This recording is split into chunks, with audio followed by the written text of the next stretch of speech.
selamat pagi semua. Saya ingin memberitahu Anda tentang teknik membuat karangan bahasa Melayu. Ini teknik mudah sahaja untuk saya.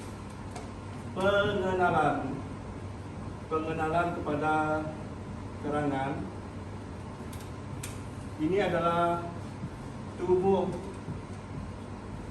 kepada karangan, yaitu tiga isi. Dalam tiga isi tersebut, satu perenggan, satu isi. Satu perenggan, satu isi.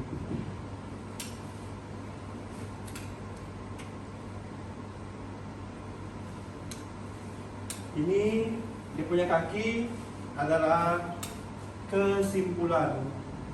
Yang pertama, sebelum Anda memulakan karangan, Anda hendaklah membaca dengan teliti kehendak soalan. Yang kedua, Anda mestilah memahami kehendak soalan tersebut.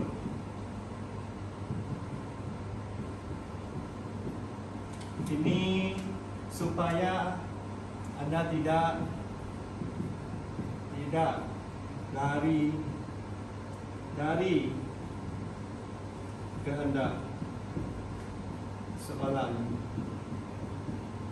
yang diberi. Ini adalah dua teknik untuk Anda membuat karangan supaya karangan Anda tidak lari daripada tajuk. Saya menggunakan teknik ATHCP. Apakah itu ATHCP? ATHCP adalah ayat.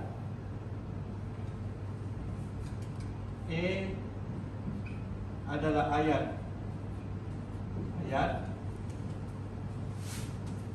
T adalah ayat topik. Lepas itu H adalah ayat huraian.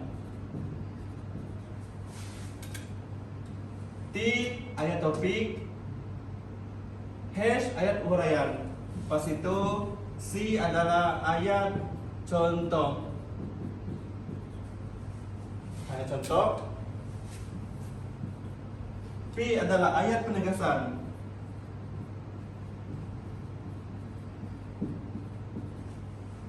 Dengan menggunakan ATHCP, Anda lebih mudah dan mencantikkan lagi isi tersebut.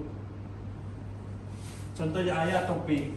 Dalam ayat topik Anda mesti ini untuk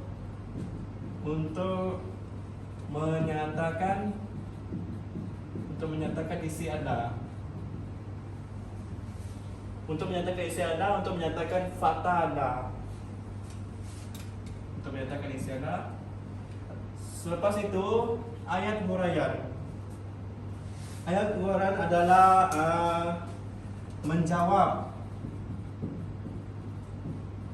soalan mengapa dan bagaimana.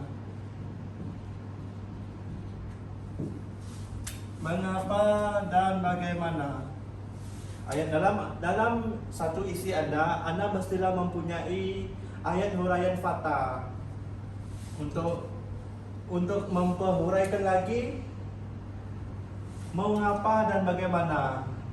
Contohnya, mengapa benda kes buli itu berlaku? Adakah sekolah itu peraturan dia tidak tegas? Dan bagaimana kita untuk mempertegaskan peraturan tersebut? Pihak sekolah perlu, dalam otak kita perlu tertanya-tanya supaya pikiran kita tertanya-tanya lah untuk ada idea untuk membuat isi itu, mencantikkan lagi isi itu. Ayat contoh. Ini menyatakan contoh kepada huraian fakta tersebut. Lepas itu menjawab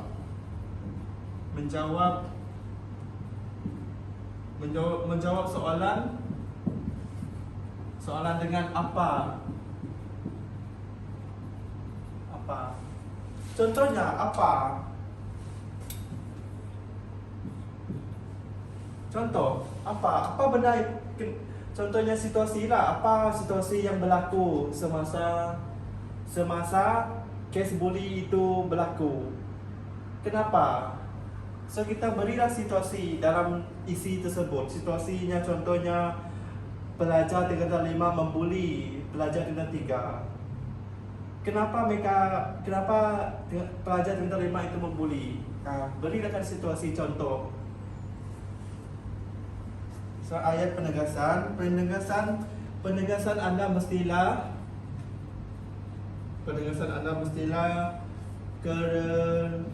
kerewenan isi, menegaskan lagi